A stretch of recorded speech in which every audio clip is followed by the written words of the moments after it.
good afternoon, sir, and a very good afternoon to everyone present here today. I'm Zainab,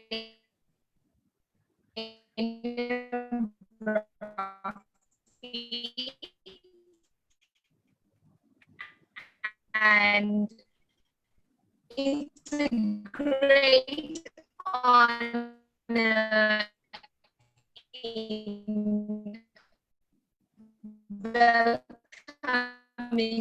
you.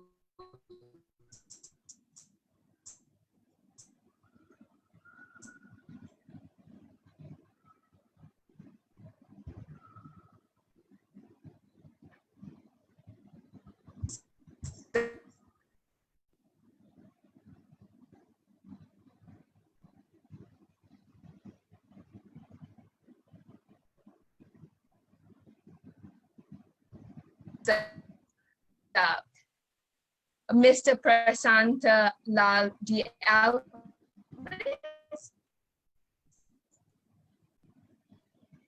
who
currently, sorry, I think there was an internet connection out there.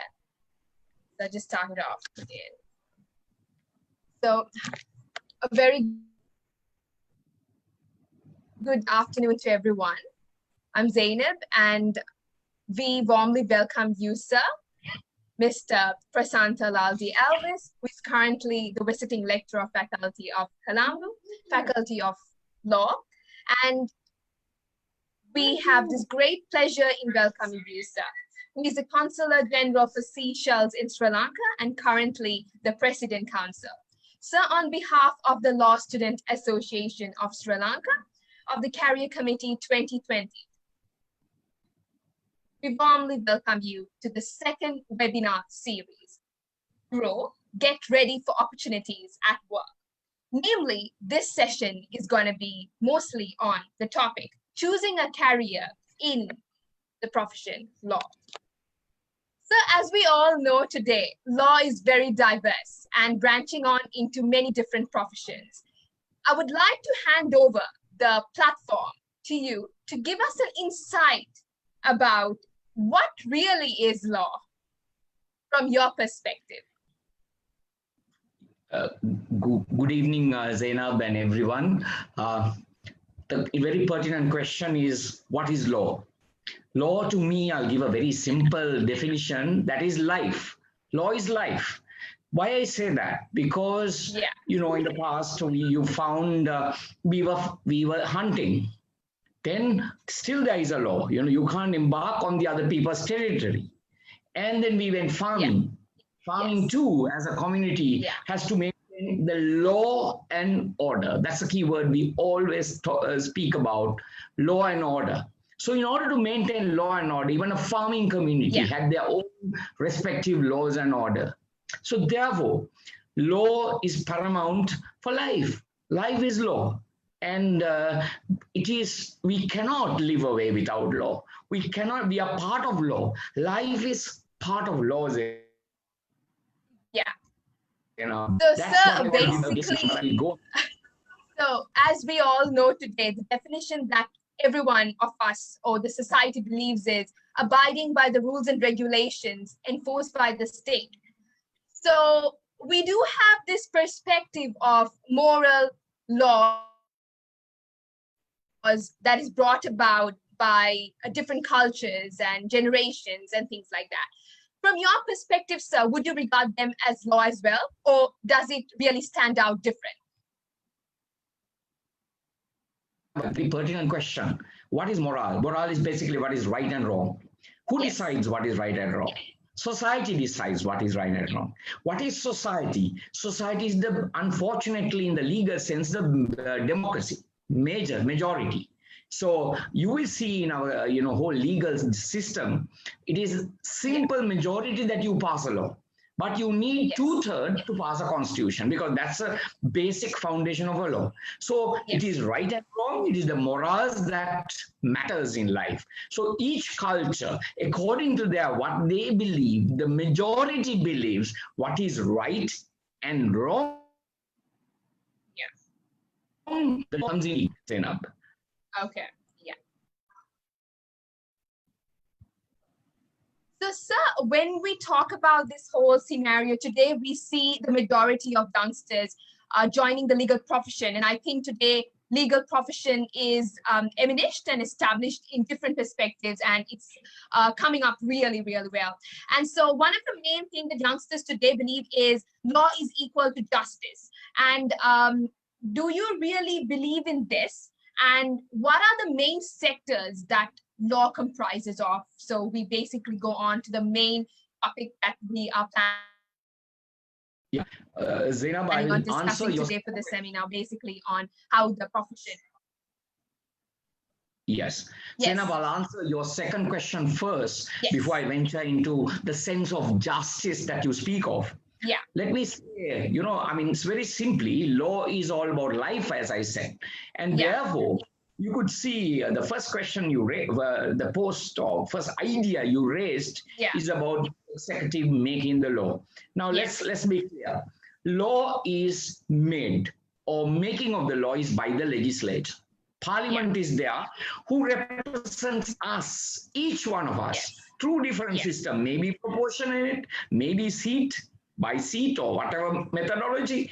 We are represented in the parliament by the parliament, and the legislature makes a law. As you know, Yes.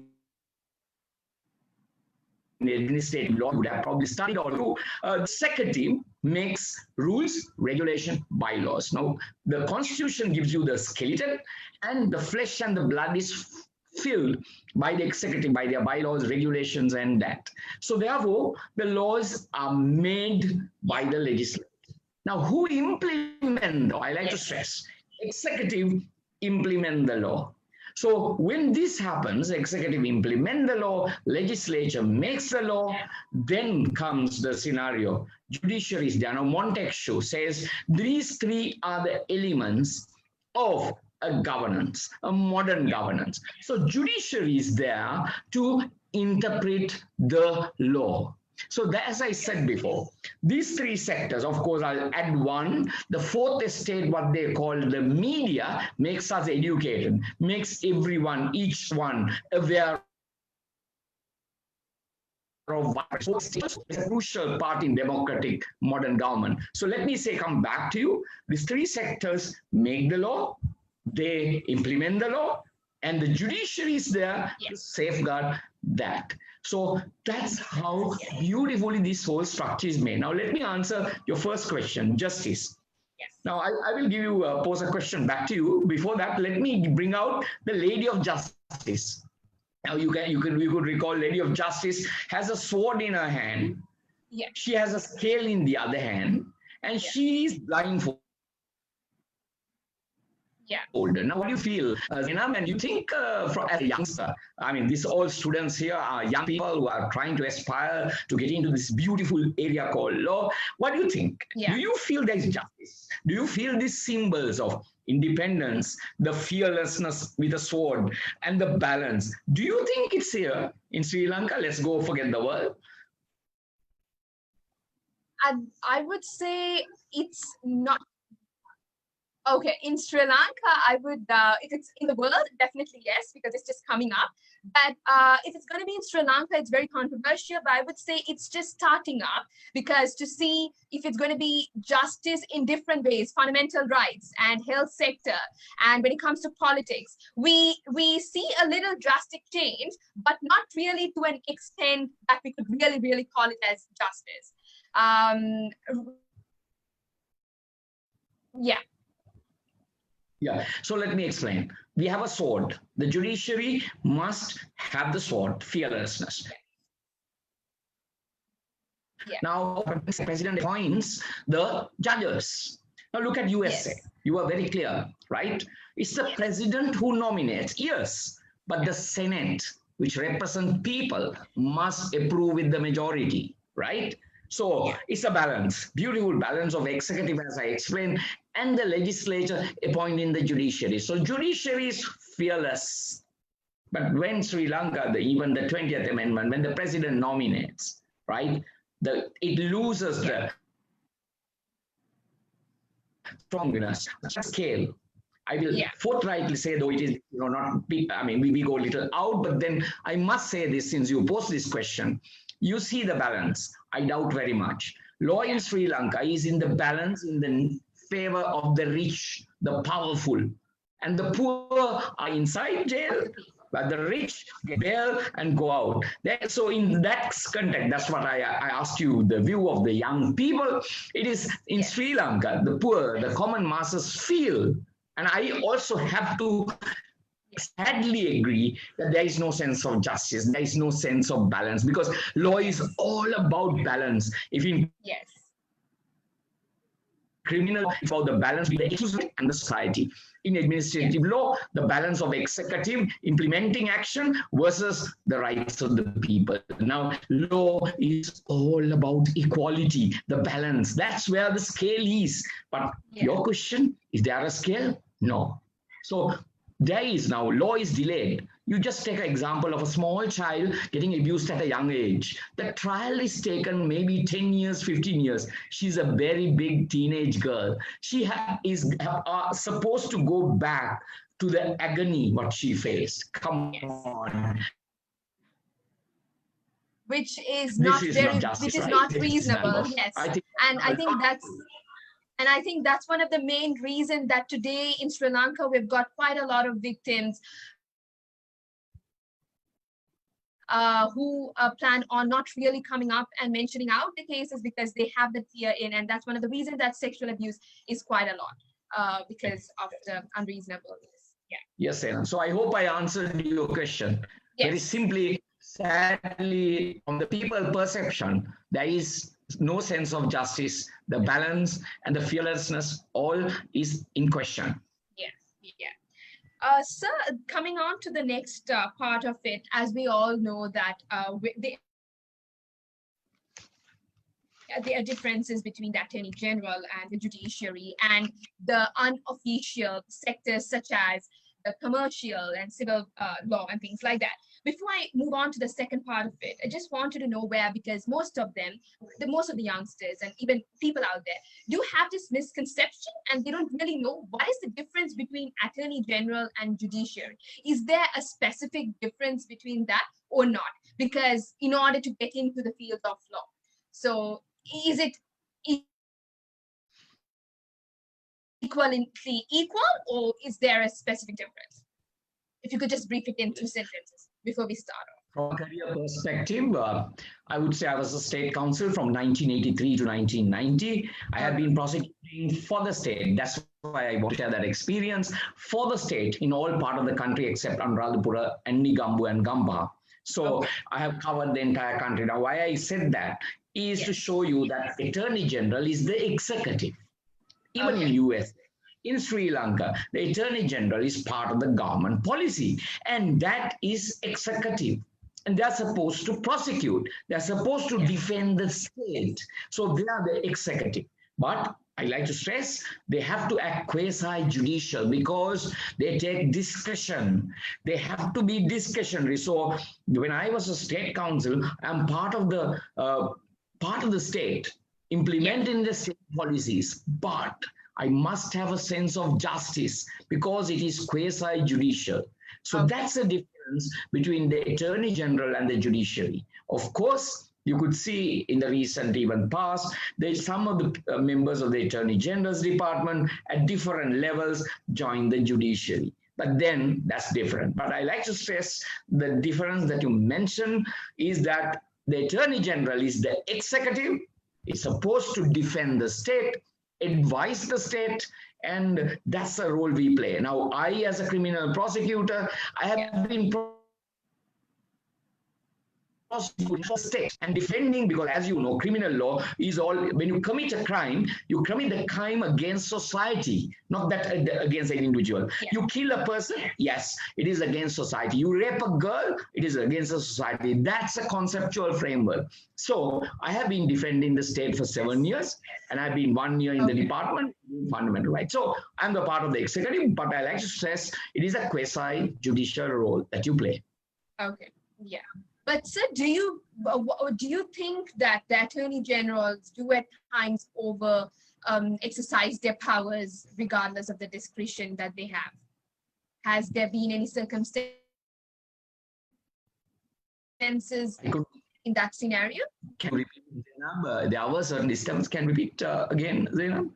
Yeah, has there been any circumstances where the attorney generals or the AGs abuse their powers, and is there anything that could that really is there something that could prevent that, or it hasn't? As I said before, Attorney General is part of the state. It has to, and it must, and it should defend the state policy.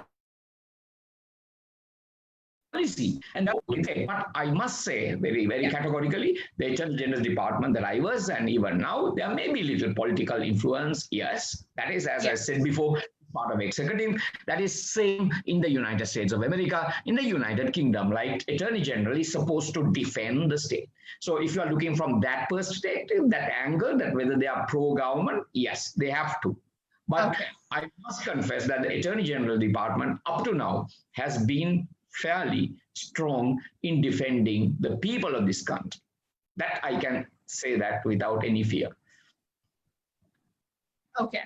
Yeah, so sir, technically, as we come into this whole career session about like why choose law, right? So most of the youngsters today, they plan on going in as paralegals and maybe the head of the legal profession and things like that. So which basically is academic writing and internships at law firms and things like that. So would you recommend youngsters to join in as you know, interns at law firms or as paralegals before joining in the bar? What do you recommend on that? Would that be evident and sufficient? Yeah. Now, as I explained to you, even I'll connect the earlier thing to this one. Now, you need to, Attorney General Department is a place where a youngster get amazing opportunity, because I like to focus on the topic that we are working on, Zainab. Now, Attorney General Department is a place where young must join. Why I say this? When I joined the department, I was only 26 years old. Right, I joined in '83. I was born in 1958, so it was just very young. And you are given this task to defend the state. You will never ever get a chance that to join. When you are in the civil, you defend the state, and that's amazing experience that you will never ever get. So it is, to me, my life. It is the place where I learn my profession. Right. So you are referring to paralegal. Now, if you were judiciary, you have to make an application. There you have to show very categorically the career path that you had, the career path of wide exposure, the balance you get for you to have a balance. Even if you want to later discuss in the private sector, you need experience. The law degree, law college exams are all qualifications. They are the stepping stone.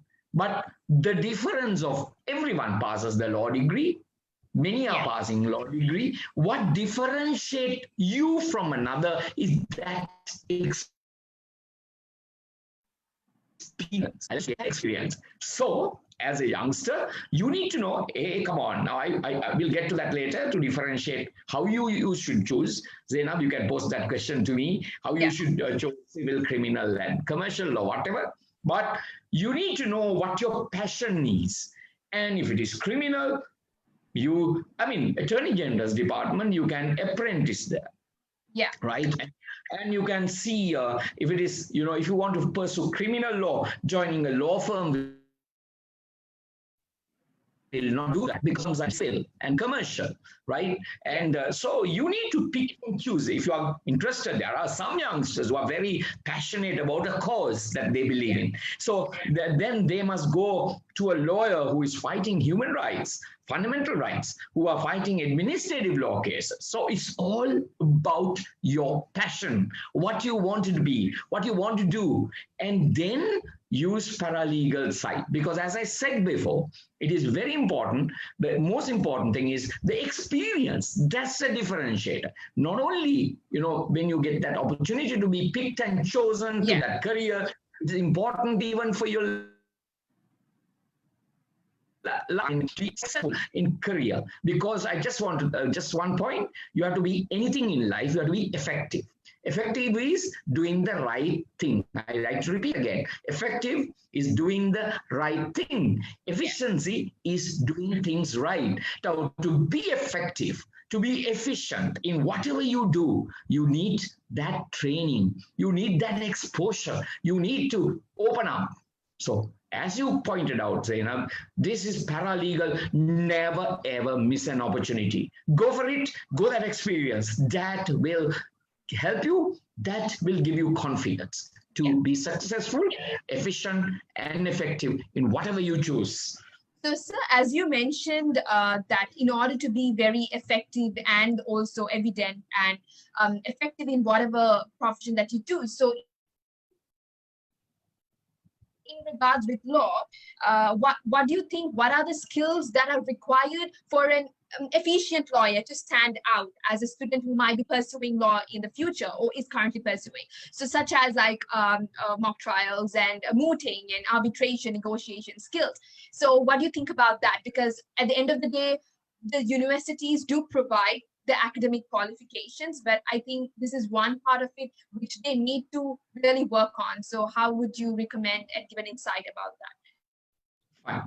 Zainab, there is two skills that you require. Is this really required or is it necessary?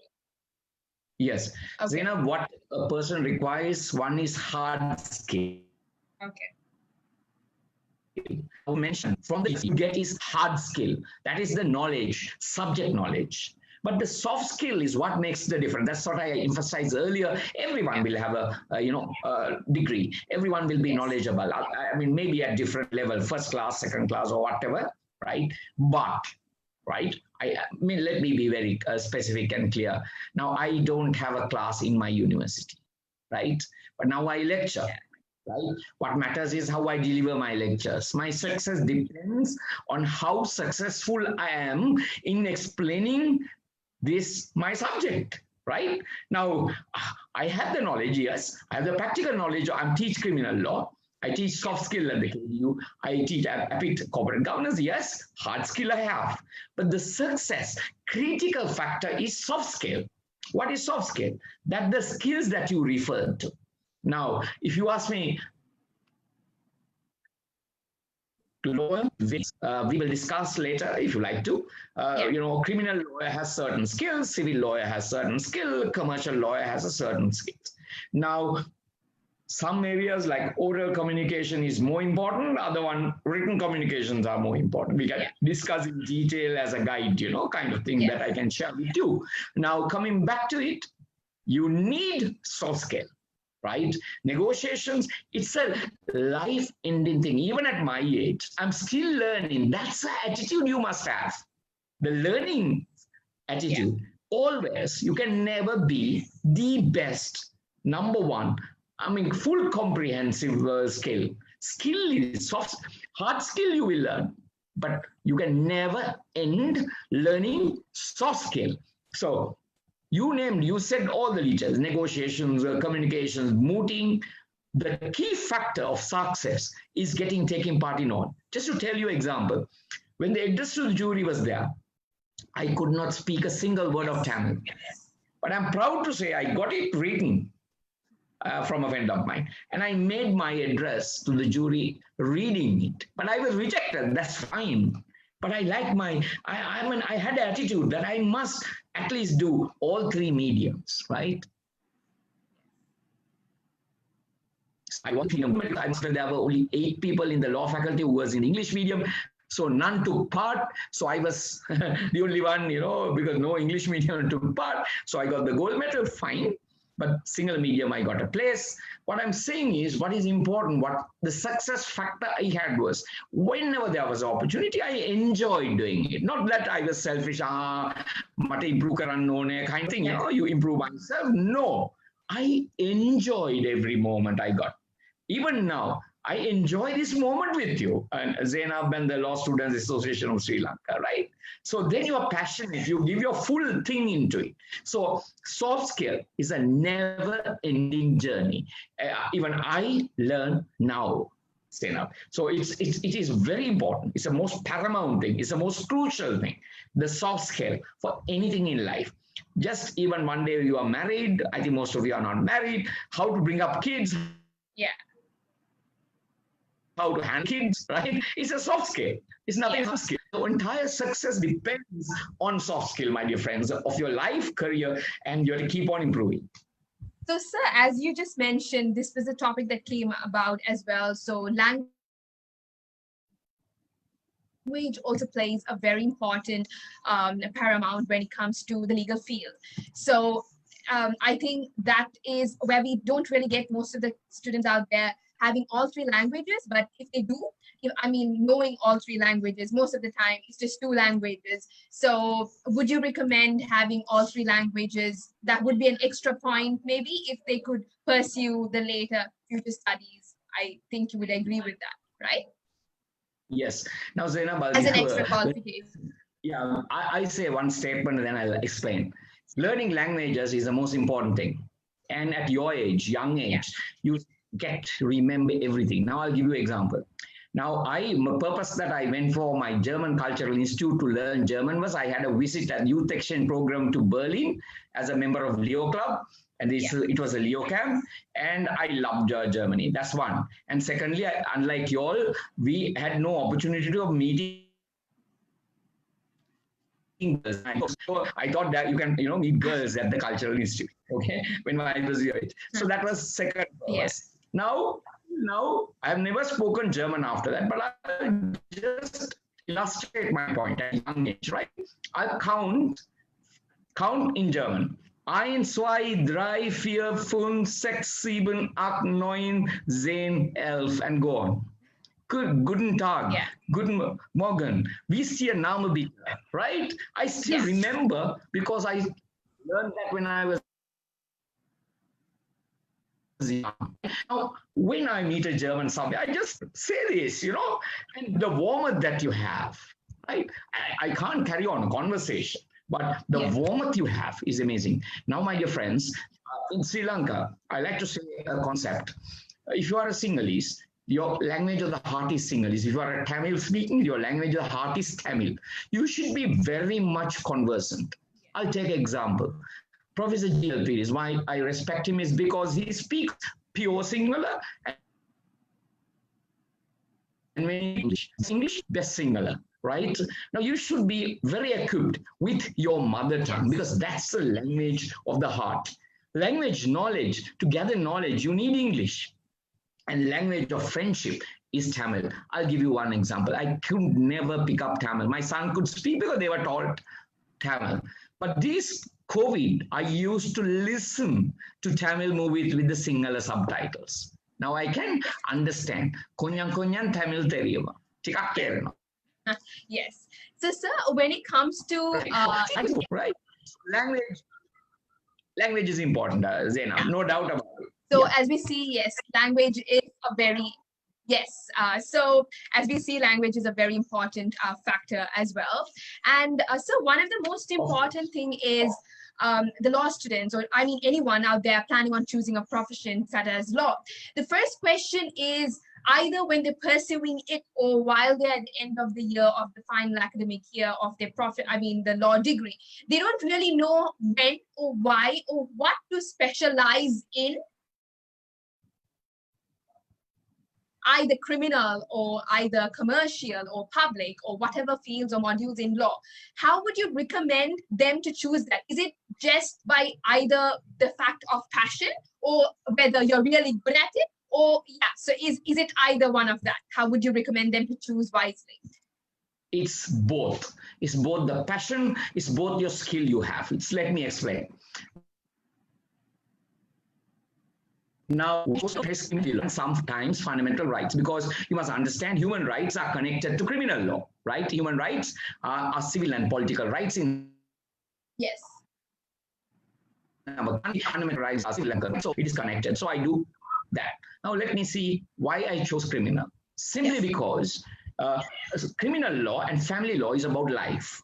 It's about criminal law, what? You need only penal code, or if there is a forest offense, you go and look at the forest ordinance. If it's an excise ordinance, you look at the foreign excise ordinance and see what is the offense. So very simple, but civil is so wide. You have Roman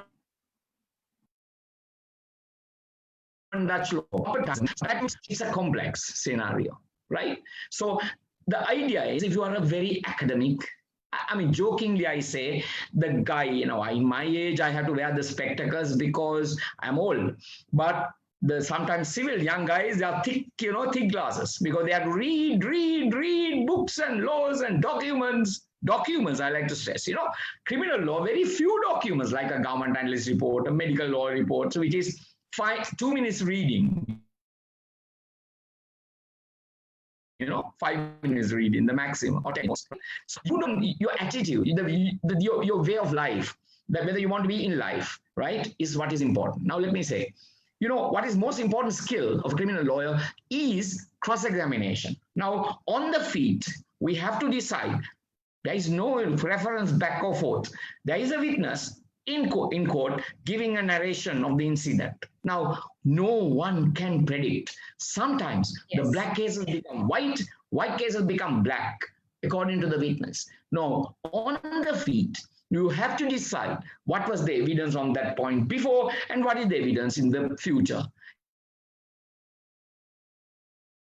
And you like and the way you have to ask the question, all in a simple few minutes. Now that's a skill unimaginable. Civil, you know the documents, the issues, raising of the issues, in a civil case, civil trial, exactly. You can even win the case, because if you have the documents in hand and the law, and it fits into the law, you win the case. Same with the family law, like criminal law, right? In a divorce matter or a maintenance matter, it is the on the feet, that moment in the court that decides the whole. So, sir, as you mentioned, as you just mentioned about the fact that these are the skills that is required. So, as we all know, for example, the criminal law, right? In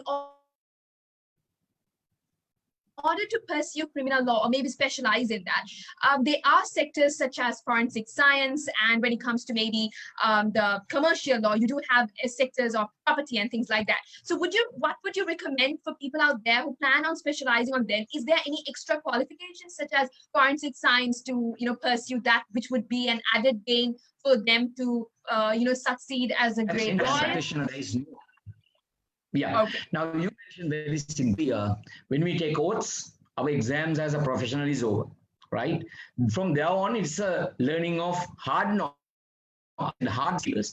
Learning of hard skills, you need to acquire knowledge. Now, let me say, as you correctly pointed out, criminal lawyer, forensic medicine and science is a very important factor. So what did I do? I followed the forensic medicine and course. I mean, I'm proud to say we were in the first batch.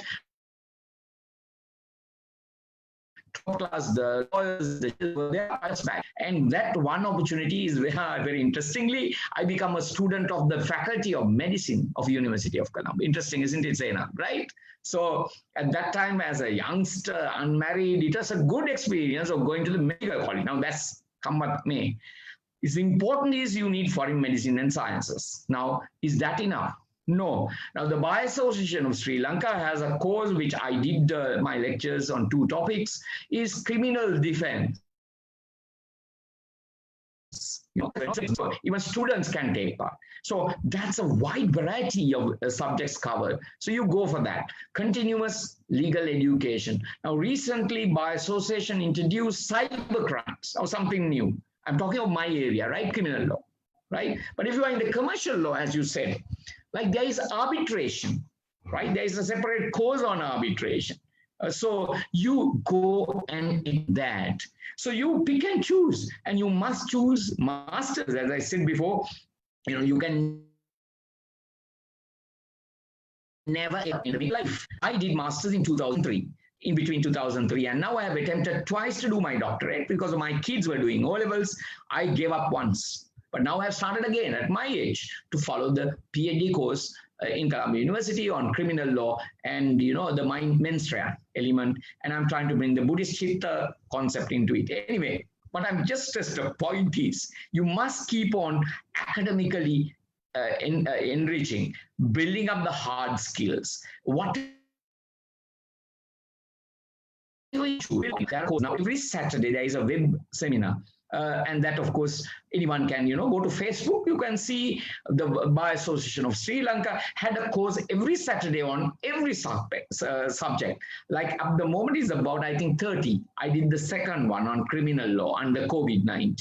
So it's like that. You can even go to Facebook of the Bar Association and go through the web seminar. You will cover customs. If you take customs, the entire web seminar covers that.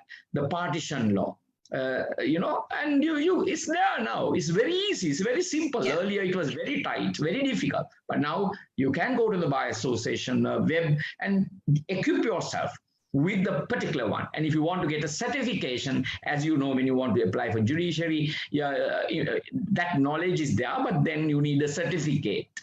For that, follow the Bar Association courses, follow if it is arbitration, the courses that is conducted by the arbitration center. So likewise, you keep on focusing on building up certificates. That's important for a career of a young man because that's what matters. When you go for an interview, you keep doing that and go on.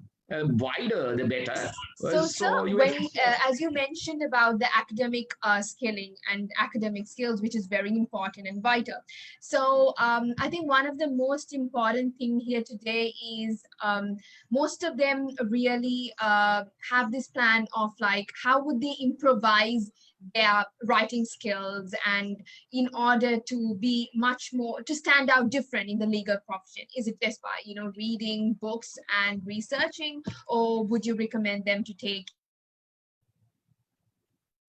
extra courses regardless of maybe with regards to English or something like that?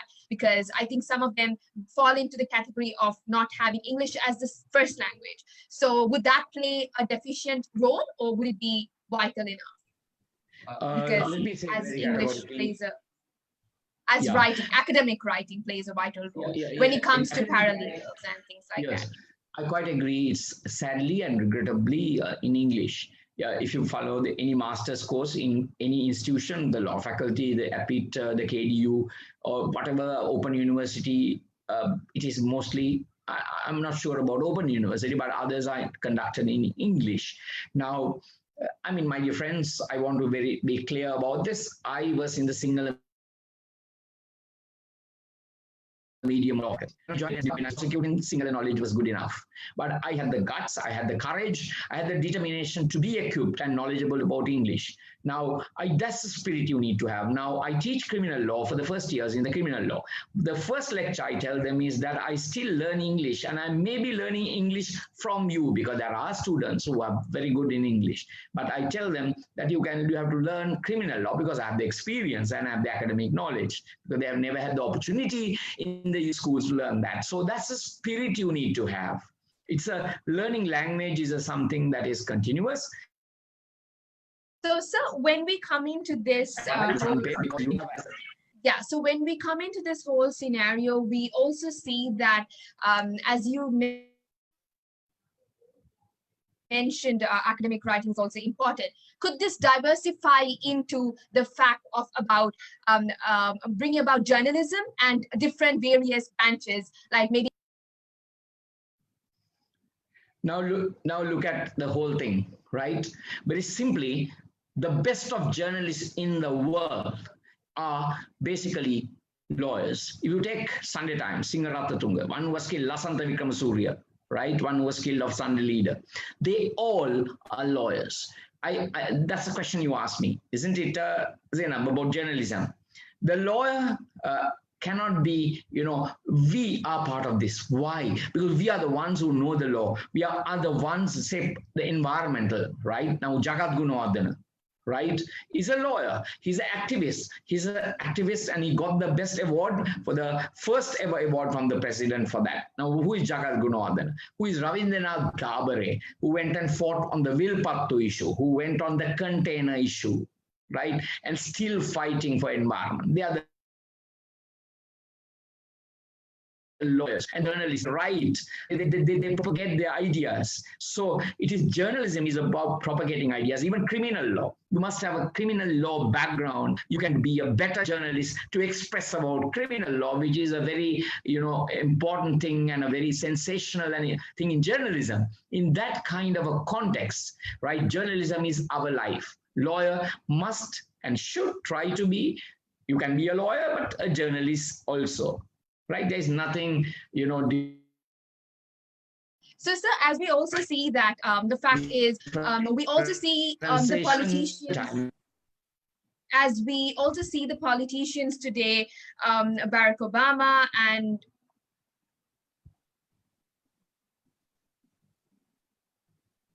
Joe Biden, yes, and things like that.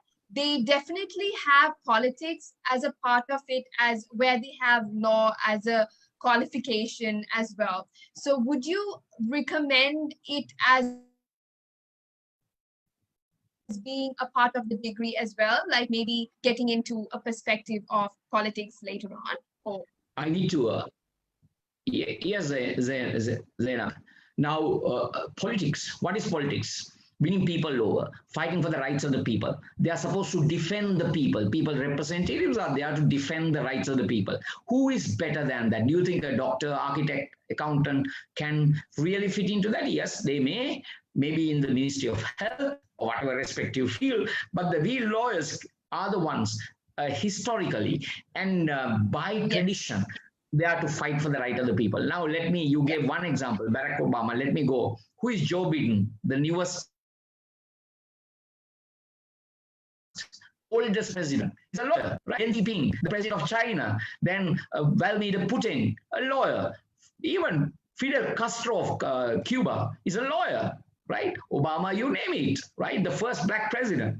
And just go backwards. Mahatma Gandhi of India, Nelson Mandela of South Africa. Who are they? They are the lawyers. Imagine both of them were in jail fighting for the rights of the people. I repeat again. Mandela was in jail for 17 years. His legal career, maybe, if he had a legal career, right, we would see him, his name in a, we follow Roman Dutch law, and the only country that follows Roman Dutch law at the present is South Africa. So you may have seen in a judgment in Mandela for the petitioner. But now look at it. He was in jail. Imagine a lawyer in jail, right? For what? Fighting for the rights of the people. So it is inseparable. Politics is inseparable.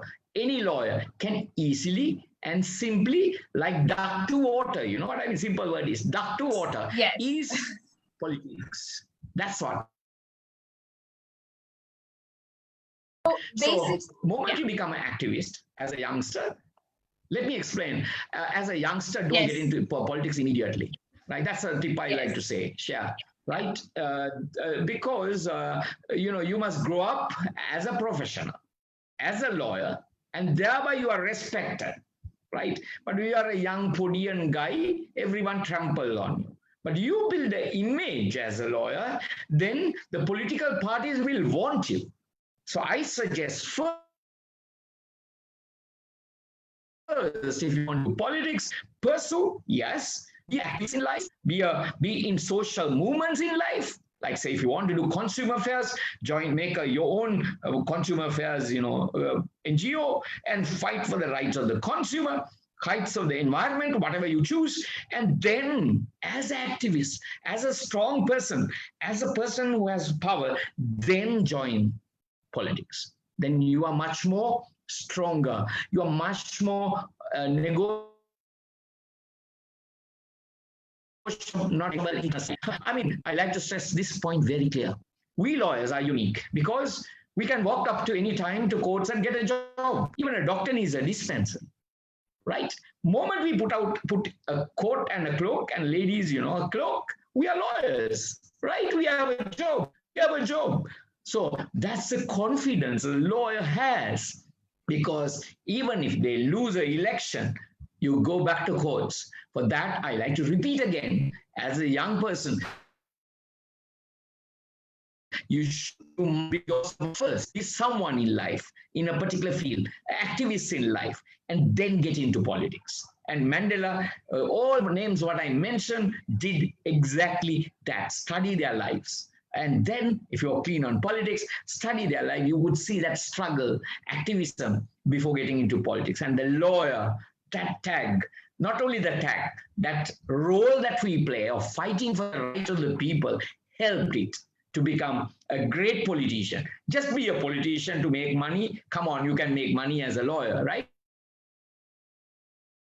You should do what the politicians do right now, isn't it? So don't do that. You can do the profession and you can earn your money. But please remember, if you want to be a good politician, helping the people, serving the people, then become a good, strong personality, strong activism, and then join politics.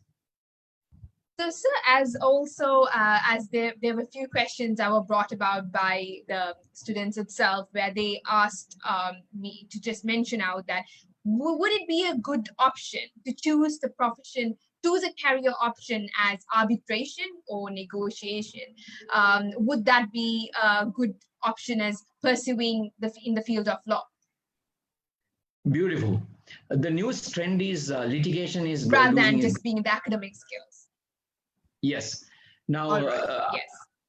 As you explained, I'm a director of many companies. I was director of Sampat Bank, Siapata, now I'm Asset Line. So I've gone through, whole process of corporate in finance and SoftLogic Holdings, which has many like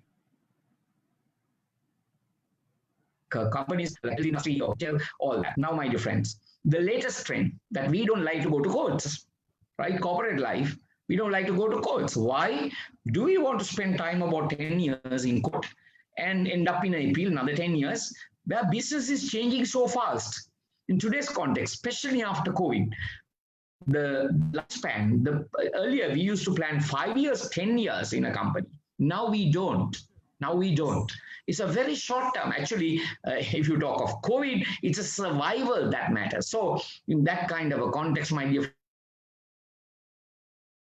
friends, the arbitration and negotiation, you as a young lawyer, you as a future lawyer, right, will be asked to negotiate for your client. You will be asked to arbitrate on behalf of the client. So arbitration and negotiation, you can't learn. There are certain theories you can learn from a book, but it's about practical stuff, how to negotiate, how to be strong, because you have to be strong. Your client has to be strong. Well, look at a divorce case. Right? It's all about maintenance. It's all about access to the child. It's very emotional charge, right? In a divorce case, right? Two parties, girl and a boy, most of the time on emotions rather than actuals. So it's a very tough one in a divorce case for a lawyer to negotiate, and that requires a lot of skills. Like you have to have empathy, you have to look at the other side, and you have to protect you can't be thinking of the other client. So that's a very interesting role that a lawyer play. You look at the other one, but you must protect your client. And how to do that? It has a skill.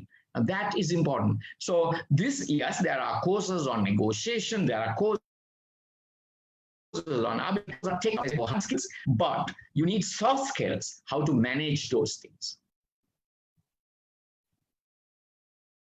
Yes, as we see, that's, I think, one of the most evident and vital thing that most of the lawyers or the students pursuing need to actually work on mediation or arbitration or whatever that comes off with the skills, that is soft skills, because most of them really have the hard skills to the top. Yeah. And the next question that we have is, what are the benefits for an individual studying in the law, specifically coming into the corporate sector? What will that benefit the individual if they plan on going into the corporate sector, the field of law? Yes, a very interesting question you posed is that there are two ways of a lawyer approaching this. Either you get as employed, okay? Now, employment is basically people join the legal department, and the most they end up as a head of legal, right? Whole life they spend in the legal department, go for litigation, and end up as a head of legal. Very few, I would say none, except I can mention names of one, right? Is like Ravi of Ceylon Bank and Mr. Jampati Bandaranayaka of Tobacco, right? They had the law background, but they ended up as CEOs. Except then, right? Ravi Dias, I mean, Ceylon Bank, now present chairman. Very few of them, right, have achieved the pinnacle of CEO. Except that's why I named the two people. Except that I could not still find, because if there were many names, I can't mention many names. That's why only two I could recall are the ones who ended up as CEOs. They never practiced, of course, but they were lawyers. Now, coming back to it, ladies and gentlemen, is that, you must aspire. The lawyers are leaders, as I said, as we discussed. They can law itself is not enough if you want to be a CEO or even for that matter director. Now, I joined by accident the Sampak Bank. It's a big story, the history and all that. But then what did I do? I went and studied marketing. Now, I'm a professional, my dear friends, of marketer. I'm a marketer and a lawyer, right? So you as students must follow HR. There are courses, IPM, right? You can become marketer easy. Right? 3 steps, 3 exams. And anyway, lawyer has to market, isn't it? You market yourself, market your whole image. Though we cannot advertise on ethics, we cannot, general things that we market, but it's about marketing you as a personality, you as a product, without, breaching those, ethics that we have, because we can't market ourselves as a lawyer. So coming back to it, I like to stress that you need to equip yourself with other knowledges, other areas. There is no harm qualifying yourself. If you are good in numbers, go and do accounting. Right now, I was very poor until recently. I joined the and then now audit committee of asset line. I'm learning numbers, number crunching, balance sheets, cash flows. Right. So you don't have to follow a course, but then you probe questions, you ask questions, you study numbers, what's the balance sheet, what is liability, what is a going concern. All those you learn as we go on. Now, I never had a accounting background, but I can say safely, I can manage, I like to stress, manage accounting, right? As we see, yes, that's about management. So it's all about managing things and doing it with passion. Absolutely. And finding out the inner purpose. So, sir, as we also know that you are the Consul General for Seychelles in Sri Lanka. So, how did the diplomatic affairs and foreign affairs also contribute into the field of law, and were there circumstances which it really helped? And any insights about that for students who plan on getting into the field of diplomacy later on with the pursuing of law as well? So, yeah, if you could just give us you follow as a career, then there is a foreign service examination, and any graduate can sit for it, and that's a career you choose. Like, there are so many people who are getting appointed by the government, and if you want to be a successful one, certainly a law is a background. And let me explain how I became Consul General for Seychelles. Now, Seychelles is a country which is close to our country in the Indian Ocean. Right. Yeah. Many islands. And the president of Seychelles visited Sri Lanka and delivered a lecture of the value of island nation. Now that country is less than 1,87,000 people. Consul means I represent Seychelles here, but now there is an embassy, so my role is minimal, but then I represent Seychelles. Now coming back to it, how did it happen? Because I had to, the master's program, I had to study law of the sea. Because my passion was human rights, but I had to, that was the other component, other module, I had to do law of the sea. So when that lecture was ending, and at the tea party, I approached the president and I told him, Excellency, the most important part, the continental shelf in Ireland, unlike a landlocked country. He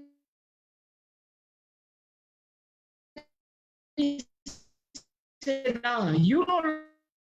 is us? I said, yes. He immediately called the foreign minister and said, we don't have a consul here, right? So appoint him.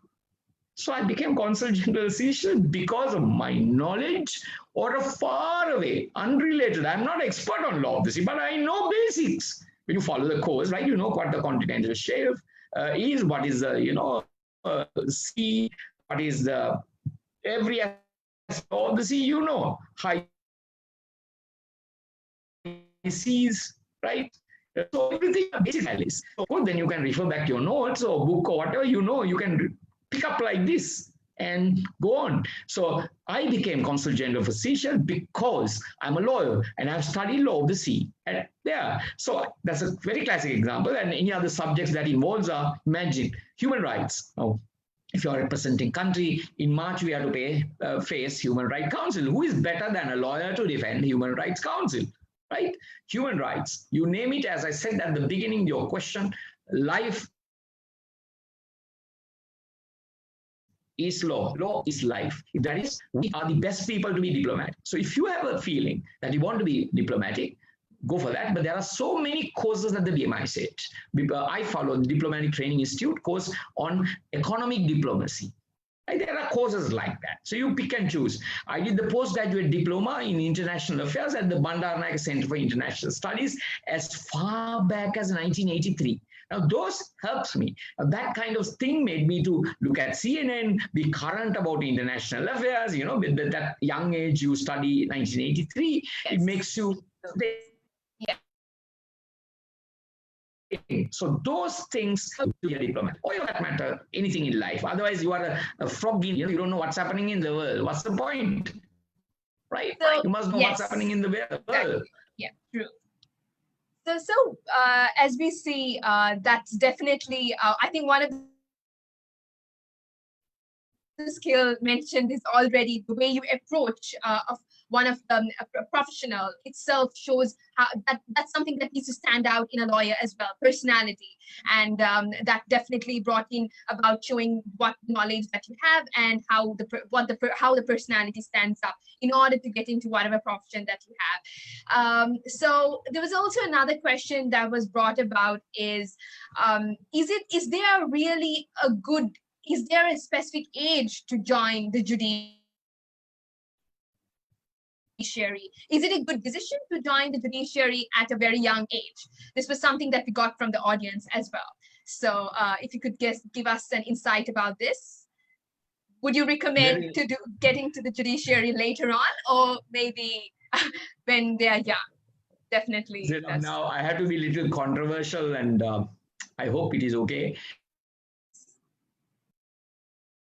Because I had to be honest with you, ask question. And this is about destiny and life, because when you join as a magistrate, the major grievance of the judiciary today is they can never end up in the Supreme Court because people are brought from outside, from the unofficial bar and from the official bar of the Attorney General's department. Now, I am of that view, right? Because, you call it a career judge. Now, when the Judicial Service Commission, they say that the top 3 judges one has to be, and one must be a career judge, right? So I'm answering your question. Sometimes you may be unlucky if you join as a magistrate. Then I will tell you that you have to join at a young age. Now, the government of age of a Supreme Court judge and a Court of Appeal judge is 63, and the Chief Justice is 65, right? So you can see, you have to time it out, right? So only one person can become CJ, no, Chief Justice. Only one person can become Attorney General, no. It's your destiny, right? You cannot take a chance. Now, I will tell you, now answering your question, I was offered one time to be in the Supreme Court. I did not. Because if I'm Supreme Court judge, Zainab, if I need to even, I can't talk to you properly. You know what I mean? Be aloof. Yes. You have to be in your ivory tower. Right? Yeah. You can't be, yeah. simply, Yes. I mean, I'm Anandian, I go for my Anand and Anand, the big match. Now, I can't go for the big match and enjoy, right? There'll be a photograph and that's the end of my, not only my career, end of the judiciary, right? So I can't go simply, for the big match that I love to go every year, right? So I'm a people's man. I like to be with people. So don't join the judiciary if you want to be that. But if you want to be, do some sense of justice. If you want to be away from public, and of course you have to be ready to go any part of the country as as you are interested in joining the judiciary at a very young age. But then, if you are in the Attorney General's department, you have a opportunity to join judiciary at different levels. State Council, Senior State Council will generally end up or in the High Court. The Deputy Solicitor General generally will end up in the Court of Appeal, and generally additional Solicitor Generals who are President's Counsel. You have to understand that additional Solicitor General is automatically a President's Counsel in the Attorney General's department. Now, I became President Counsel because in 2012, President appointed me. I am from the unofficial bar. But if you are additional Solicitor General in the Attorney General's department, by virtue of that office, you become a President's Counsel. So I just give you an idea how you should, a young guy should plan out. Go judiciary or go unofficial to the Attorney General's department, and through that. But if you are really good. Now, good example is right? Our uncle of secretary. Now, he joined the judiciary from the unofficial bar. Wow, what a judge he was. He died exactly a year ago yesterday, right? I mean, it is his first death anniversary. What a judge. What a judge, right? He came from the unofficial bar. Justice Suresh Chandra came from the unofficial bar. So there is, and Chief Justice Neville Samarakon came from the unofficial, but there is no limitation as such. You make your integrity, you make your presence felt, and you are recognized, you are respected, have an opportunity joining. I mean, only a President's Counsel can only become, I like to stress, only a Supreme Court judge. Now, I can never go as a Court of Appeal judge, right? Because I'm a President's Counsel, because I'm in the inner bar, right? So I want you to appreciate, there is no career path. One day, if you feel like you want to join the judiciary, either in the official bar or unofficial bar, if you have maintained your integrity, if you have maintained your status, no black marks, and you put on, your whole effort into it, academically strong, then you're at a point in life. Thank you, sir, for bringing about the whole pattern of either choosing off from the different categories of where you can pursue to the proper profession of in the legal field. So this is one of my personal favorite question that I thought of asking is, being in the President Counsel today, were there any circumstances throughout as being a really professional and an experienced, well-esteemed in the legal profession, were there any circumstances or obstacles that you overcame? And what were the techniques that you used in order to resolve them that youngsters can derive from and use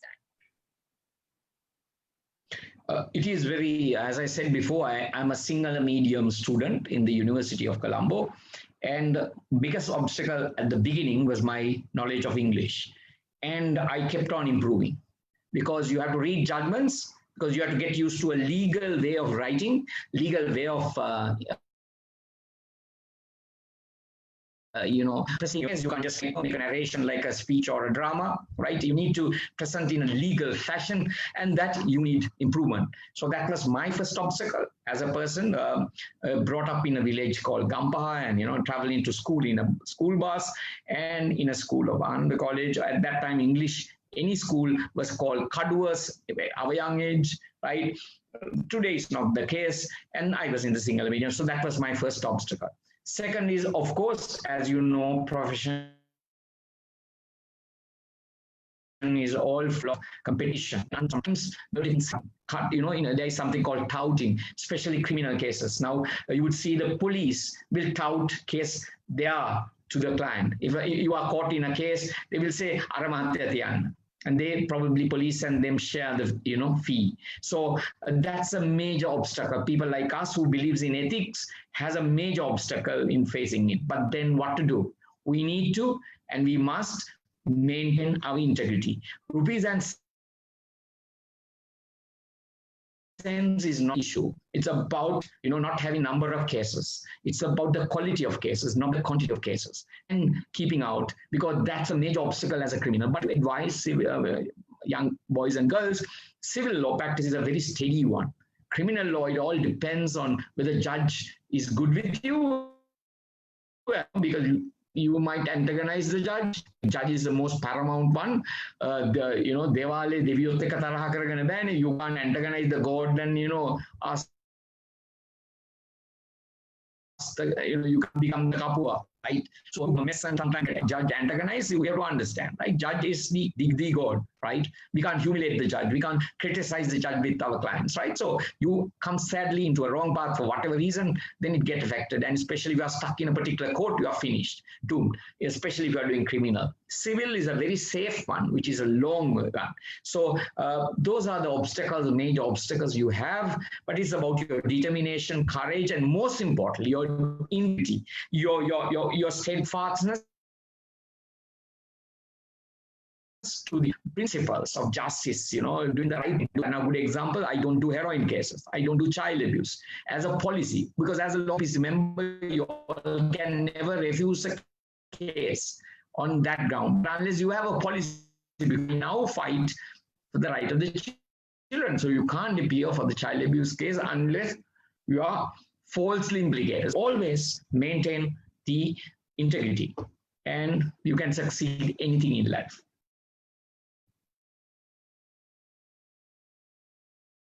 Yes.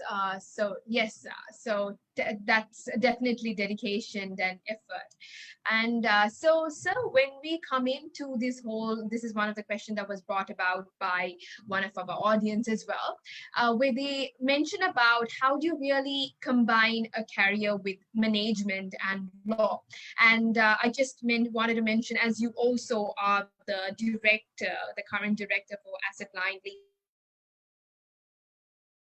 company. So how has this incorporated the law field into the commercial law and corporate law, or into the management law? What perspective would you recommend for students out there planning on pursuing that? Beautiful question. Because as I said before, we lawyers can do anything. Why? Because our training, what is our training? Our training is to analyze facts and figures, right? And apply the law to it. That's the training we have. From the day one you chose to be following it, it's all about getting the facts and applying it. Number two, if you want to differentiate, right, we call it distinguishing, because if there is a particular case or a which is your client, you need to distinguish the case. How to distinguish? You need to show the difference of the law, difference of the facts. That's a training we have in mind. We are trained from the day we chose to do law, right, to be analytical and do what? Take decisions. Now, my father became Sampak Bank chairman. At that time, as a young person, I went up to him. He's a lawyer. He's a criminal lawyer. I asked him, Tata, how can you become a bank chairman when you can only write a check? Then he simply asked a question back and asked me, Ronald Reagan, guy is the actor, cowboy actor, right? How can he become president? I had no answer. Then he said, it's about decision making, right? The United States president takes decisions on reports. So my dear friends, what else? What is the best profession that makes you to get quick decisions if you are a criminal lawyer? And he went further, he's a criminal lawyer, I'm a criminal lawyer. Son, you understand, criminal law, we take quick, fast decisions based on analysis of the facts. Who does it better? Criminal lawyer, and for that matter, anyone That's our training. So management is all about taking decisions. And when you are running a chamber, my dear friends, you have to work as a team. Sometimes your junior comes with the best of idea, best of fact, best of the, the idea, concept. So you need to work as a team if you want to be successful in the field of law. So that's about teamwork. That's about delegation. As a senior, I have to delegate to each one's capacity, the capability, my case. So it's all in management, is in our profession. Management is there in outside world, and no one else. Say medical, he would of course analyze the symptoms and give a decision, but we have to analyze facts and come to a decision. So my dear friends, when I became risk chairman of Sampath Bank, right, I never knew IT, I never knew liquidity risk, I never knew business continuity plan. But then what do? I take the experts, they will give you a report, and you and your board committee takes the decision. Now that I can take. Right? Because I'm a lawyer. So my dear friends, management and law, they are interconnected, and that anyone who is a lawyer can fit easily. You don't need to know commercial law. Now, I am not an expert on labor law, but there is a labor HR guy who will tell us, there is a Shop and Office Act. Then we have done this before, right? You can't remember detail now at my age, but then I know that there is a Shop and Office Act. There is a Gratuity Act. There is a EPF ETF Act, because I've studied that somewhere in my life, right? Then I know exactly when the HR guy tells me, right? So then if I want to, I can even refer to it. If I want to, I can call a labor guy and say, Machan, right? What do you think? Because I'm a lawyer, right? And ask that opinion, because we are friends. So yes, as you mentioned about this coming up with the labor and things like that, how would you recommend with the tax that is being imposed within the law, and that brings about a whole different perspective? So do you think, as working under the whole judiciary or part of the President Council and things like that, does it really matter at the end of the day, where you have teamwork that approves a whole decision, basically maybe controversial topics or things like tax and things like that? Or is it basically one person decision that I think few of the audience wanted to know? So how does that work? Would you recommend going as a teamwork decision, or is it just one person decision? Things, for example, topics such as tax. Now I'm a President's Counsel. What is my expertise? Criminal and family law. See, if I try to think I'm a great guy on tax and knows everything, I'm definitely going to fail. I'll be humble enough to say that, that's the beauty, right? There are in law in our country, there are people who are admiralty. Admiralty means, shipping and things like that. There are experts like that. You must be humble enough. And we have friends, if you have access to it, you must be humble enough to call. And as I said before, ask, please tell me about this whole shipping, what you should do. And you should be humble enough to refer that case to admiralty expert. Right? And give that opinion. So that is exactly the beauty of it. If you are connected, you know exactly who the experts are, and then you refer according to the client's capacity. If he can retain the best of lawyer, retain him. And even you can come as a junior because you don't know that subject, right? So that's a beauty of our profession. Like, of course, medical too, it has the same thing, right? So you go to your senior, you go to that expert, and if it is a senior, you can even act as a junior. Because, for example, I learned from Mr. Nizana, a lawyer, the basic fundamentals of the divorce case. Earlier, I was a junior and the senior, and I learned a lot. So that's how it is. The knowledge I gathered, the expertise that I gathered had helped me in the whole process. All right. Yes, sir. So thank you for that insight as well. And so we just touched upon this, and I think the last part of that was about NGOs and organizations, the nonprofit organizations are NGOs. So basically, law is also part of volunteering, where you definitely volunteer for the society to do something. It's basically doing justice there, trying to bring about. So we do see quite a lot of people in organizations such as the NGOs and who have law as part of their academic career as well. So how would you bring about this insight where does taking part in, nonprofit organizations or founding some organizations, does this really help? And would that really bring about a different perspective for people out there who don't want to pursue in the academic, maybe in the field of academics, but maybe in the field of the other branch of it, before we go into the next session of academics? So yeah, just give us maybe 2-3 sentences, maybe 2-3 insights on that. Yeah, very simple. You see, lawyer, as I said before, he's an activist. Okay. Now, for me, at the moment, I'm the commander, can you believe, of the St. John's Ambulance Brigade. Now, that means I'm wearing a uniform and those caps, everything, because I'm a first aider. I started in 29 years ago when I was Gampaha, District Commissioner of Gampaha. Now, I have the uniform, I command the cap, and because it's a queen that brought in 1906 the St. John's to Sri Lanka, it's like a brigade. It's like a real Hamudar, army. Now, I'm the commander of St. John's Ambulance Brigade. Of course, my leader is the Queen, but then that's because of the first aid connection. Now, I have continuously waiting there for 29 years, right? So what's wrong, right? You're passionate, right? You're passionate about it. Now, I don't go and do initiating the disinfecticizing of the churches. Yesterday we covered up from Colombo to Negombo. Our boys and John's volunteers covered up. No, I was there, right? So when you are a president's council, the church, the people, the sponsors respects you, right? So at my age, at my status, there is nothing wrong in doing NGO. Now I'm a Rotarian myself, and Leo, I was a Lion, I do both. Now that helps you.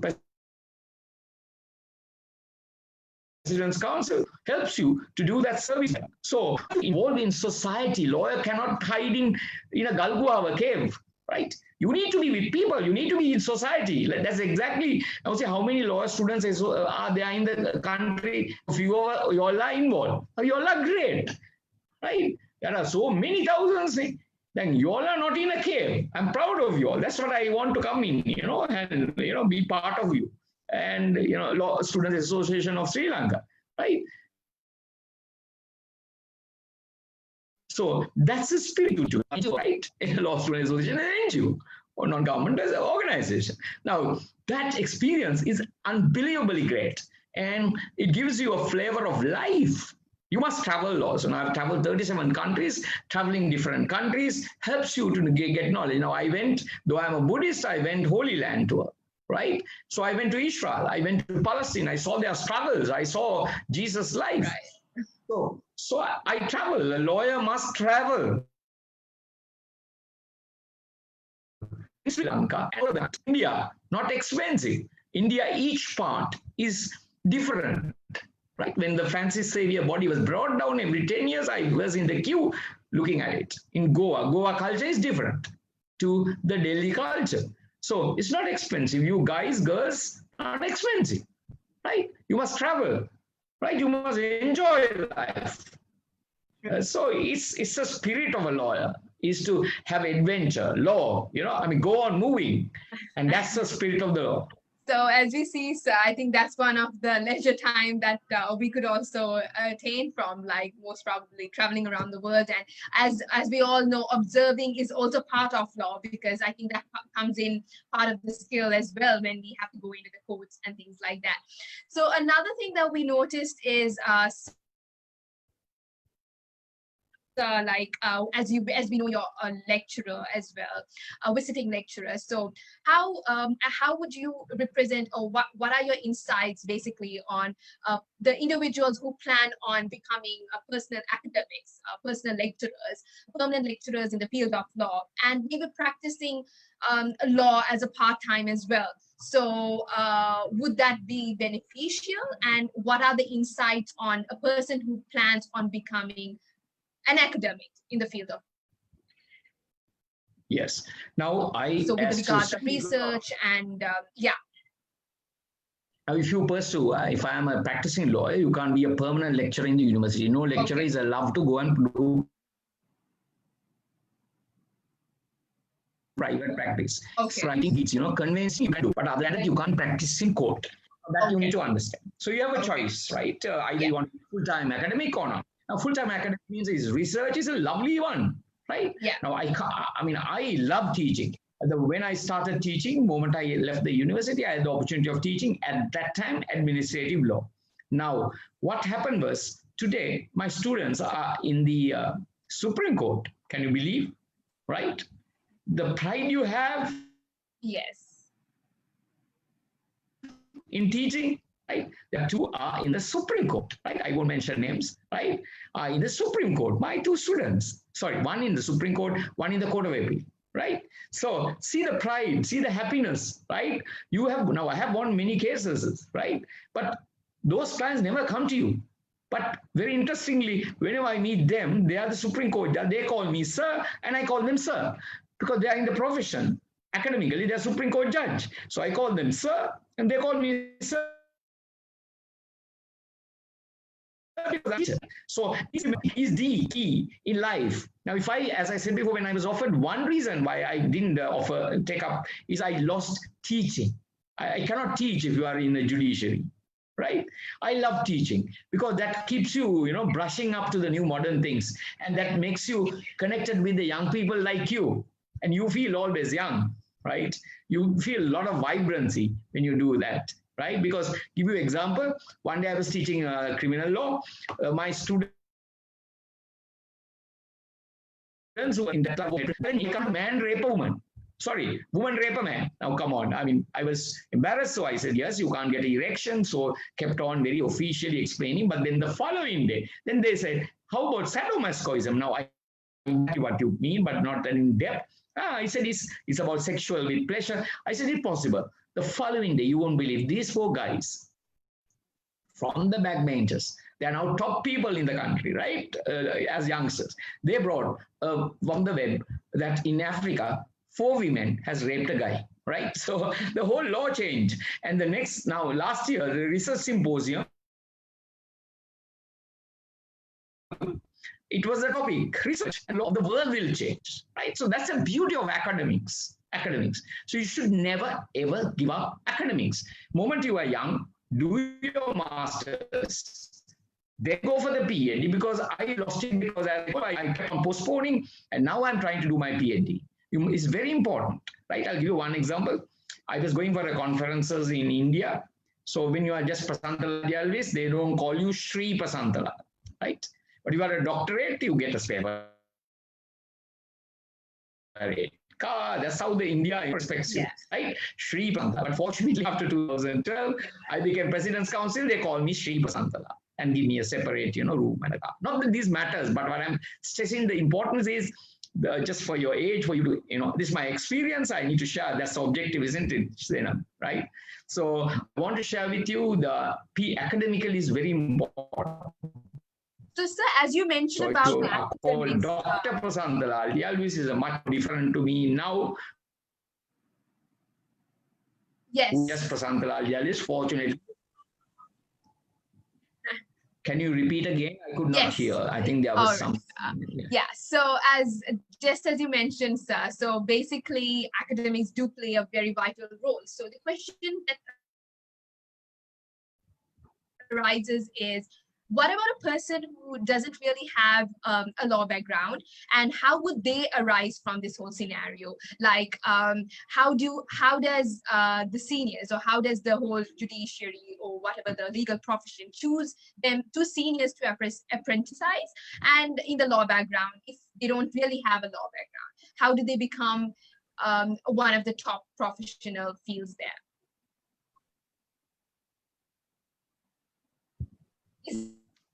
If I just, again, it was lagging. There are specific criteria that they need to have, or is there specific?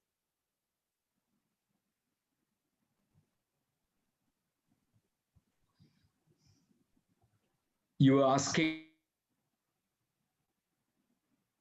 Zainab, whether there are separate criteria, and yes. It was breaking, Zainab. Are there some criterias? Yes. So are there any basic criterias for a person to be chosen as a good senior in the legal profession, and for a person who doesn't really have law background? No, we don't have a place for anyone who doesn't have a law background. All right. You need to pass the law college educational qualification. Right now, that allows you to get into law college and sit for the professional exam, which you finally end up as a lawyer. Now, as I mentioned, no. Please, that your education qualification never. What I mentioned about no law background was the fact that family, maybe like having their parents or maybe having their family as having one of them in the law, having the law background in that scenario. Fine. Yeah. Okay, very interesting.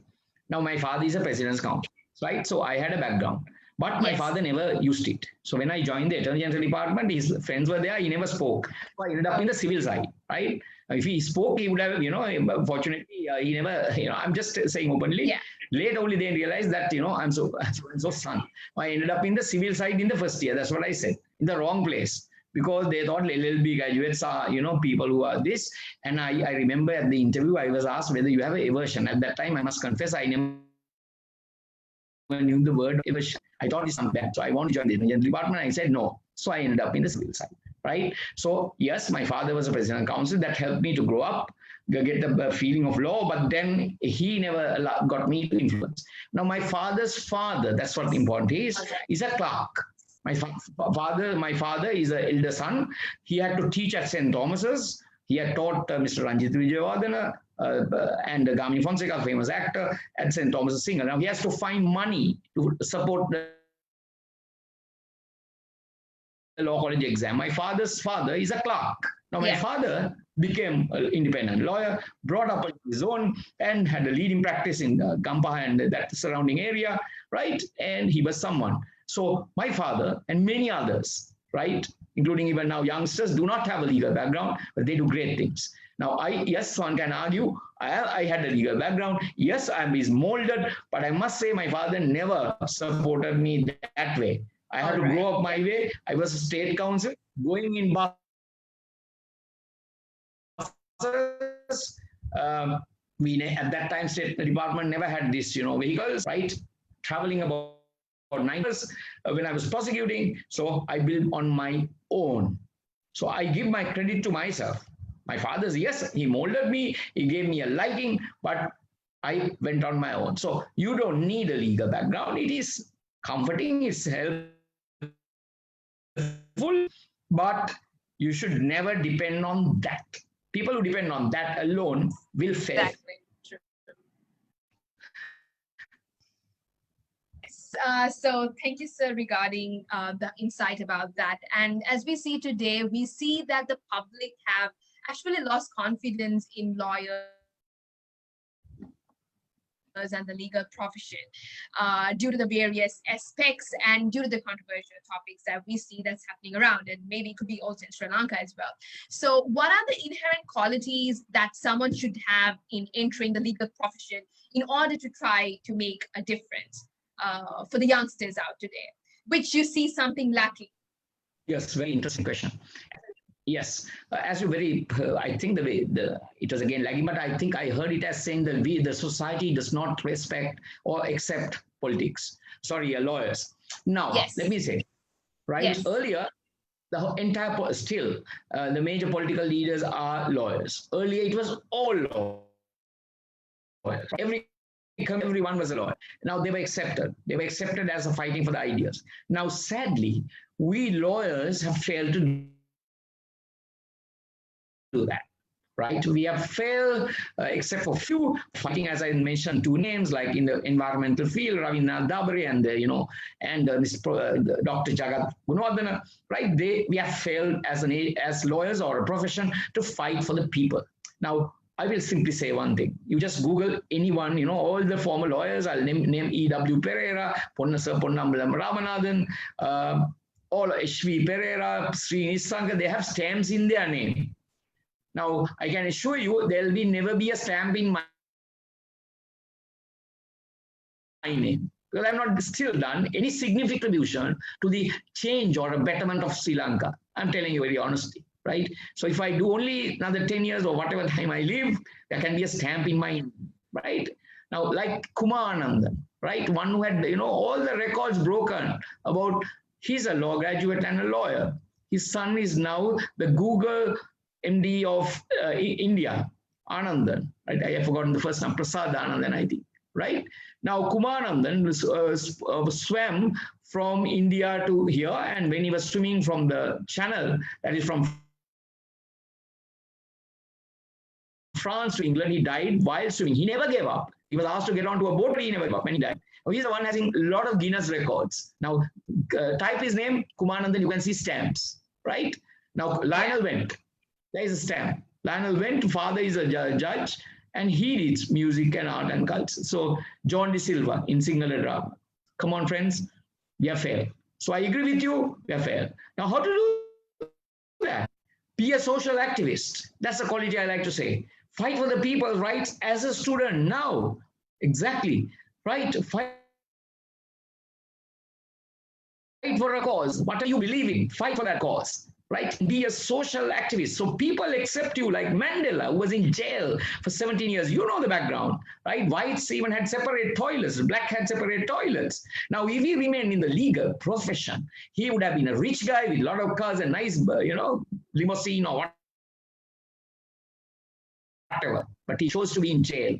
I'm not asking you to be in jail fighting for cause. No, but you can fight, without it, that era is gone. But now you can fight for a cause that you strongly believe in, right? Then you will be accepted. Your practice, you will be enhanced, right? It can be environment, it can be consumer affairs. Believe in what you do and have even your own NGO. I say, get hold of your schoolmates, right, who are interested in other areas. Start NGO, small NGO.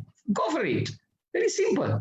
Right? You might end up changing the world. You might end up even getting the Nobel Prize. You don't think of a Nobel Prize and do it, but you might get it, right? A Nobel Prize. So start young. Start with simple things and fight for the cause so that you will change the perception that you spoke about entire, not only yourself, but to the entire legal profession. Zainab. So thank you, sir, regarding the insights about this. And definitely, yes, it's all about starting with small steps and bringing about the fighting for the rights and changes that we plan on doing. So as we see that today it's law as a profession and pursuing the profession of law.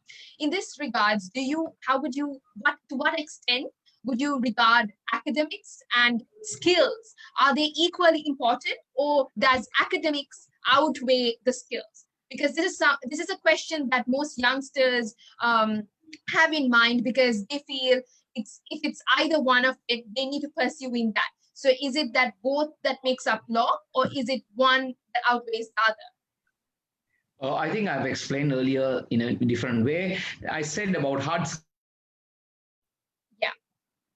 Now you're referring to academics is hard skills, the knowledge of the subject, right?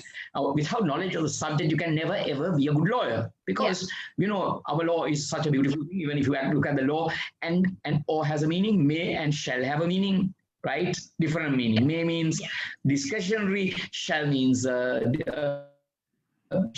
mandatory, right? So you all have a meaning. So you need to know those hard skills. Right? Without that, no development. But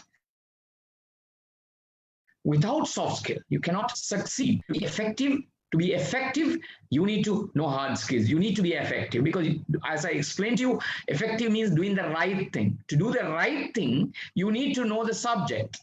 But in order to be efficient, especially efficient, you need to have soft skill. So I would say it's both equal if you want to succeed in life. But the foundation, the basis, or the basic foundation is definitely the hard skill. That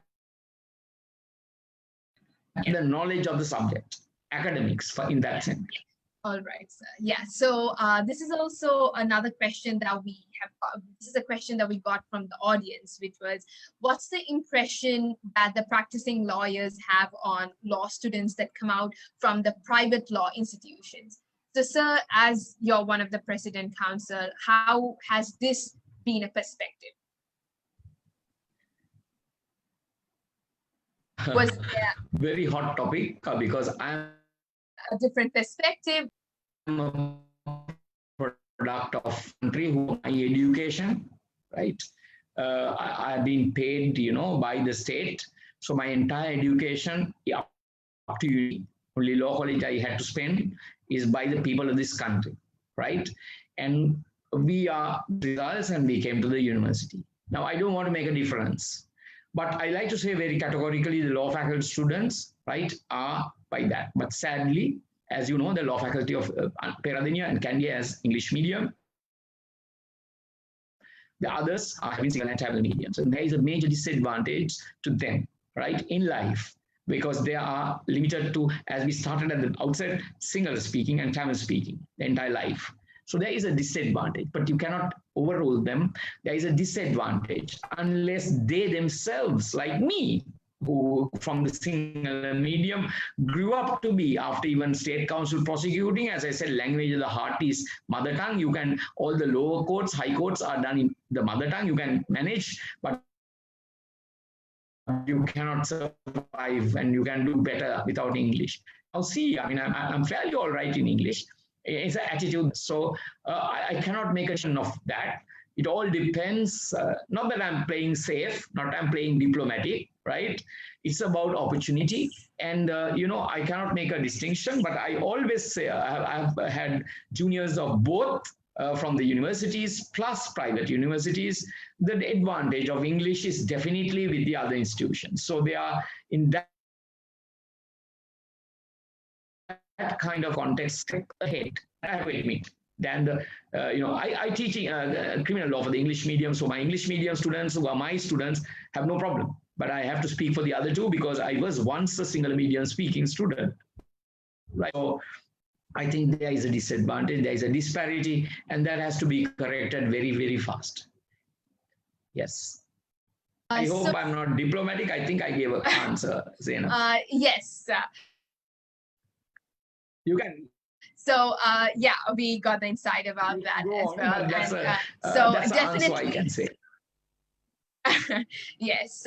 So technically, in your words, what would you mention, saying that if we see failure in the legal world, would it be because of the legal professionals, or is it because of the over abuse of power here? So what are the inherent qualities that something that should be abided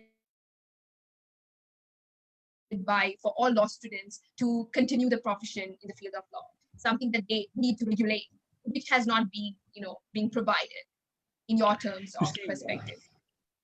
Very interesting and a probing and a controversial question. In the field of career development committee, exactly. In the field of career. I think if I got it right, again, it was lagging, but then maybe my state was not stable. The question that you was that if there is a failure in the legal system, isn't it, Zainab, that is it due to the legal profession? Yes. Or yes. Let me see, put it. Yeah. Very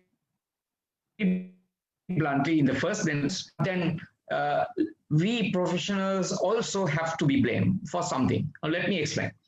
Now, from the independence, right, up to 1977, politicians were at least honest. The integrity was never much questionable.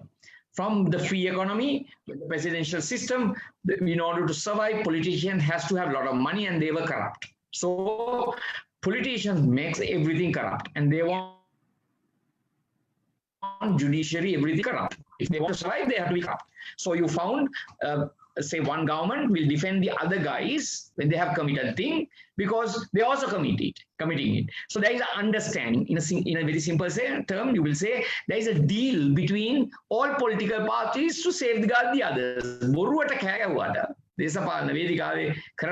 They might shout at top of their voice, but they will not implement. That's the experience I have. So entire breakdown is because of that. And you can see, when the police are arrested, they are poor student, poor people whom I defend, right? They can't get special treatment called sickness, right? So I just give you one example. Politicians, I did, except few who went through the rigorous thing of jail or remand, most of them fall sick. Ayyo, sick hai my parliament, right? So I'm giving you one example, and they get bail. And the poor guy whom I appear, whom I defend, right, end up suffering in the demand of the jail. So that's the difference. So the politicians, I do. Now, I want to be very clear about this. There is no other profession in this country who has lost life because of defending, right? Yes. During the JVP insurgency, the JVP killed lawyers who are the other way around. And the government or the government, whatever machinery, right? I can't call it government because there is no proof. You can't make a statement without proof. Some people killed, like Kanchana Abepala, right? One of my schoolmates at Anand, right? And many lawyers, my friends, was killed by the government machinery. Why? For defending. They may be politically idealism, but they were lawyers defending that. Kanchana Abepala would submit in Sinhala media, make submissions, and I remember he's distinctly wearing a national dress, and he was fighting for the right of the people. He was killed. He was killed, shot and killed at his home. Now, it's that for defending. We have gone through that in here, in the 89 insurrection, not in 71, in the South, 89 insurrection. So no other profession except our profession has given life because they appeared as a lawyer. Both sides, both sides. So my dear friends, we are sacrificed. But then I must confess, I agree with you, young guys, that we have failed, like Mandela's and Gandhi's, to be vociferous fighters for their right. But I must say, the recent 20th Amendment, right? The Bar Association appointed a committee. I was in the committee.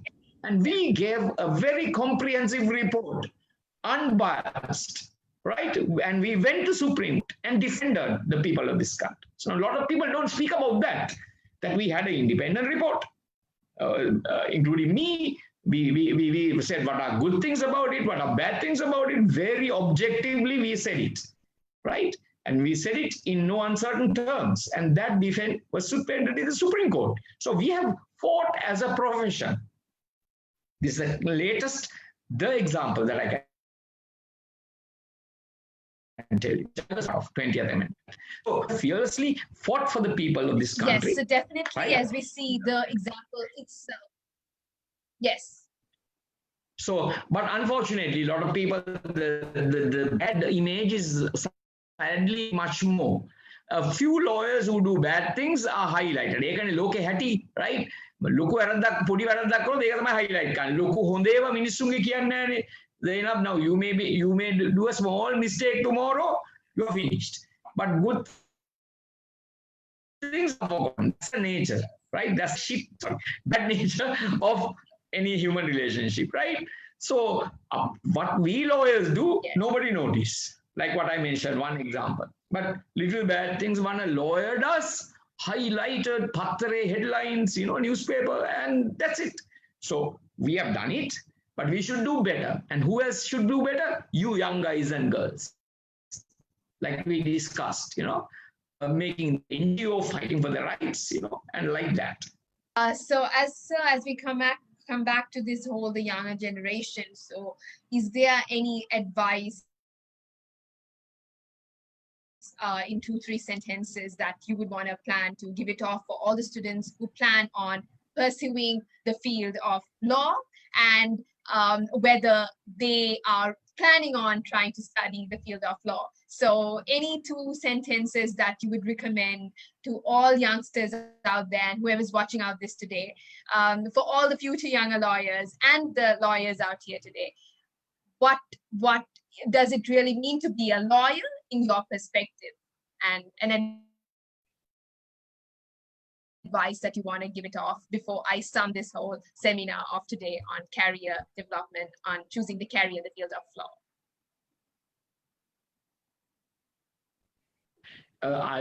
As you very interestingly, lawyers has to comply with the direction given by Zainab, right? So I have to give only 2 sentences. So let me say in 2 sentences. I would say the first sentence is law is life, and there is therefore every opportunity when you chose one day to be a student, every opportunity that you can become anything you want in life. Second sentence, please save this country. We the young lawyers, you the young lawyers, and we the lawyers are the only major profession that can change and change the world. Yes. 2 sentences completed, Zainab. Yes, thank you, sir. Thank you so much for joining us today, in spite your busy schedule, and having you today with us for this real talk about career development and choosing law as a career profession today. And I'm sure all of us here today must have really got an insight about what it means to be a lawyer, and obviously being a part of the President Council, and the different careers and options that we plan on doing in the fields of law, which we came up to a conclusion that Mr. Prashantha De Alwis mentioned, that law is life, and every opportunity is basically an important thing, and it's basically saved the whole world. And definitely, sir, we definitely came up with the whole conclusion that law is diverse, and it branches off into many diversifying academic fields, which itself shows that being a very renowned person, done marketing, consular generals, and forensic science, and into many other different academic fields, which clearly shows law is just not law, but with a lot of other perspectives and skills and things like that. So I would like to take this opportunity to thank you, sir, in spite of the busy schedule, being with us here today, and all the participants here being part of it. And I would also like to thank the president of our Law Student Association of Sri Lanka, Ms. Sajni Wickramasinghe, to her dedication and immense effort in being part of this, for making this seminar a successful one. So thank you, sir, for joining us here today, for being with us live here, and all the members being with us here. Thank you so much, and have a good day, and stay safe. Thank you, sir. Before I wind this up. Thank you. Thank you, sir.